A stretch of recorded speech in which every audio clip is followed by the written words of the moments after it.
সবাইকে স্বাগত সুজিত পাঠক অ্যাস্ট্রোলজি চ্যানেলে। আজকে আমি আপনাদের সামনে নিয়ে এসেছি মে মাসের রাশিফল। আজকে যে রাশিফল নিয়ে আমি আলোচনা করব সেটি হলো মকর রাশি। মকর রাশির জাতক ও জাতিকারা এই মে মাসে কি ফল লাভ করতে পারেন তারই একটি পূর্বাভাস আমি আপনাদেরকে দেবো। তবে তার আগে জেনে নেব এই মে মাসে গ্রহগত স্থিতি কি বলছে।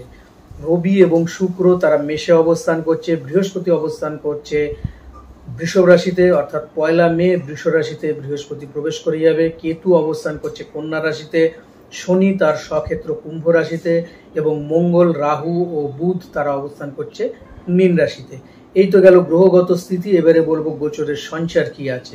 11ই মে বুধ সে মীন রাশি ছেড়ে প্রবেশ করবে মেষ রাশিতে।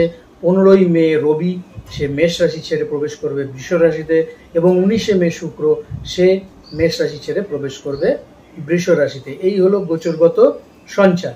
এবারে বলবো যেটা সেটা হচ্ছে আপনাদের শরীর স্বাস্থ্য নিয়ে কেমন থাকবে আপনাদের শরীর স্বাস্থ্য। আপনাদের শারীরিক ক্ষেত্র যেটা আছে খুব মারাত্মক কিছু নেই, তবে ছোটখাটো সমস্যা কিন্তু থাকবে। প্রথমত হচ্ছে গরমে কম বেরোবেন, কেননা লু লাগার থেকে কোনো রকম হিট স্ট্রোকের জায়গা কিন্তু আপনার পাওয়া যাচ্ছে। এই ক্ষেত্রে আপনাকে সাবধানতা অবলম্বন করতে হবে।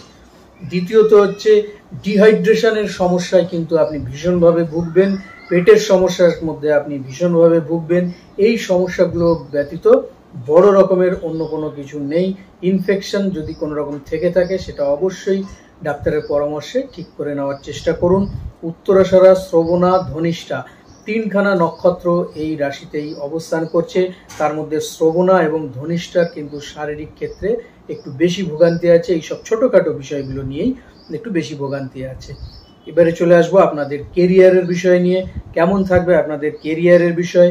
দশমভাবে আপনাদের শুক্র এবং রবির দৃষ্টি, সেখানে মঙ্গলের দৃষ্টি। স্বভাবতই আপনাদের কেরিয়ারের জায়গা যারা চাকরি করছেন সরকারি, তাদের ক্ষেত্রে কিন্তু অত্যন্ত শুভ ফল লাভ হবে। আপনারা যদি কোনো প্রশাসনিক ক্ষেত্রে থাকেন, বিশেষত আর্মি, মিলিটারি, পুলিশ, এইসব ক্ষেত্রে আপনাদের উন্নতির জায়গা ভীষণভাবে তৈরি হচ্ছে। এছাড়াও যদি আপনি রেলে চাকরি করেন বা সরকারি কোনো আমলা হিসাবে আপনি থাকেন, তাহলে পরেও আপনাদের ক্ষেত্রে খুব ভালো রয়েছে এবং আপনাদের উত্তরোত্তর বৃদ্ধির জায়গা রয়েছে ও আপনারা উচ্চভাবে প্রশংসিত হতে পারেন। তবে খেয়াল রাখবেন, আপনার অফিসে আপনার পাশে বসা, গায়ের রং ময়লা, মাথায় অল্প চুল এবং মুখে মিষ্টি ভাষা, এমন ধরনের মানুষ থেকেই কিন্তু আপনার বিপদ আসতে পারে। সে বিষয়ে আপনাকে সচেতন থাকতে হবে। যদি আপনি প্রাইভেট সেক্টরে চাকরি করেন, বিশেষত ব্যাংকিং সেক্টর, স্কুল অথবা হসপিটালে, তাহলে পরে আপনাদের ক্ষেত্রে বেশ ভালো জায়গা রয়েছে। কিন্তু তবুও বলবো, শত্রু কিন্তু আপনার পিছন ছাড়বে না এবং যে ডেফিনেশন এর আগে আমি দিলাম সেরকম ধরনের কোনো মানুষ কিন্তু এই সমস্যার মধ্যে আপনাকে ফেলতে পারে। আদারওয়াইজ আপনাদের কর্মক্ষেত্রের জায়গা ভালো থাকবে এবং আপনারা যদি মনে করেন যে নতুন কোনো জায়গায় আপনারা যাবেন চাকরির জন্য, তাহলে পরেও কিন্তু সেই অ্যাপ্লাই করতে পারেন। আপনাদের জায়গা এখন বর্তমানে বেশ ভালো থাকবে, অর্থাৎ মে মাসে। চলে আসবো যারা ব্যবসা করছেন তাদের ক্ষেত্রে বলবো আপনাদের ব্যবসায়িক ক্ষেত্র বেশ ভালো এবং আপনারা রাজ্যের গণ্ডি ছাড়িয়ে রাজ্যের বাইরে আপনাদের ব্যবসাকে এগিয়ে নিয়ে যেতে পারবেন। বিশেষত যদি আপনার বস্ত্র শিল্পের কোনো ব্যবসা থাকে বা আপনার নিজস্ব ফ্যাক্টরি থাকে, বস্ত্রের ফ্যাক্টরি থাকে বা সুতোর ফ্যাক্টরি থাকে, তাহলে পরে ভালো। যারা লোহার ব্যবসা করছেন, যারা রাখি মালের ব্যবসা করছেন অর্থাৎ কোল্ড স্টোরেজে মাল রেখে যারা ছাড়ছেন, তাদের ক্ষেত্রে ভালো। এবং যারা পেট্রোলিয়াম জাতীয় কোনো ব্যবসা করছেন, যারা নার্সারির ব্যবসা করছেন, তাদের ক্ষেত্রে কিন্তু খুব ভালো একটি জায়গা পাওয়া যাচ্ছে। এছাড়াও যদি আপনি হোম ডেলিভারির কোনো ব্যবসা করেন, সার্ভিস, তাহলে পরেও সেটা আপনাদের ক্ষেত্রে খুব ভালো পাওয়া যাচ্ছে। 3টি নক্ষত্রের ক্ষেত্রেই কিন্তু এটি প্রযোজ্য। এবং পার্টনারশিপ ব্যবসা যদি করেন, তাহলে বলবো এই মুহূর্তে পার্টনারের সাথে যেতে গেলে পরে 7-5 ভেবে যাবেন, নাহলে পরে কিন্তু সমস্যা তৈরি হতে পারে। চলে আসবো যারা প্রফেশনে রয়েছেন তাদের কেমন হতে পারে। প্রফেশনাল জায়গা কিন্তু ভীষণভাবে ভালো রয়েছে। আপনি যদি একজন খেলোয়াড় হন তাহলে পরে খুব ভালো।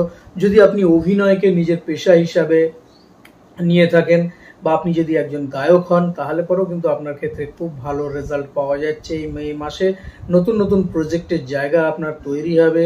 এছাড়াও যদি আপনি রাজনীতিতে থাকেন, তাহলে রাজনীতিতেও কিন্তু আপনার উত্থান সুন্দরভাবে হবে। যদি আপনি লেখালেখি করেন, লেখালেখিতেও আপনার নাম যথেষ্ট রকমভাবে বৃদ্ধি পাবে। চলে আসবো আপনাদের শিক্ষাক্ষেত্র নিয়ে। কেমন থাকবে আপনাদের শিক্ষাক্ষেত্র? চতুর্থভাবে অবস্থান করছে রবি এবং শুক্র, পঞ্চম ভাবে বৃহস্পতি।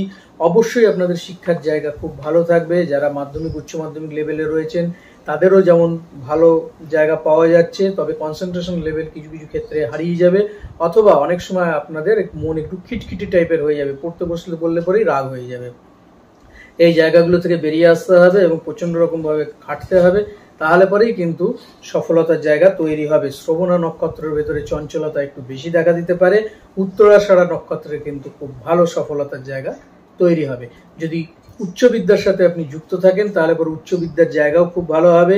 ধনিষ্ঠা, শ্রবণা এবং উত্তরাষাঢ়া তিনটি নক্ষত্রের ক্ষেত্রে উচ্চ বিদ্যার জায়গা ভালো রয়েছে। যদি আপনি কোনো রকম ভাবে ফুড টেকনোলজি নিয়ে পড়াশোনা করেন, যদি আপনি ফিজিকালচার নিয়ে পড়াশোনা করেন তাহলে পরে আপনাদের ক্ষেত্রে খুব ভালো। এছাড়াও ফার্মাসি হিসাবে যদি আপনি পড়াশোনা করেন সেক্ষেত্রেও আপনার খুব ভালো একটা পজিশন পাওয়া যাচ্ছে এবং অবশ্যই সেক্ষেত্রে আপনাদের সফলতা আসবে। চলে আসবো আপনাদের প্রেমগত জীবন এবং দাম্পত্য জীবন নিয়ে। কেমন থাকবে?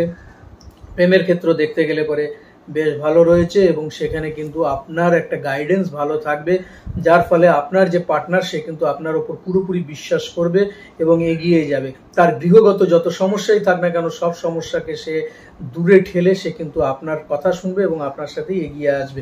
সম্পর্কের যে মেলবন্ধন সেটা সুন্দরভাবে তৈরি হবে, কোনো রকম ব্রেকআপের জায়গা নেই। তবে যারা পুরনোভাবে কোনো রকমভাবে নিজের প্রেমকে হারিয়েছিল, পুনরায় কিন্তু এ মাসের 15 তারিখের পর থেকে তাদের প্রেম আবার নতুনভাবে সেই সম্পর্কই ফিরে আসার একটা জায়গা তৈরি হতে পারে।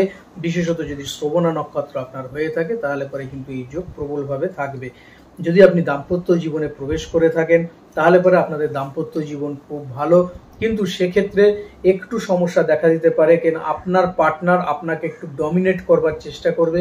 যদি আপনি ডমিনেটকে মেনে নিতে পারেন তাহলে অবশ্যই ভালো, আর যদি না মেনে নিতে পারেন তাহলে ছোটখাটো কিছু সমস্যা তৈরি হতে পারে, একটু মনোমালিন্য তৈরি হতে পারে, বড় রকম কিছু নয়।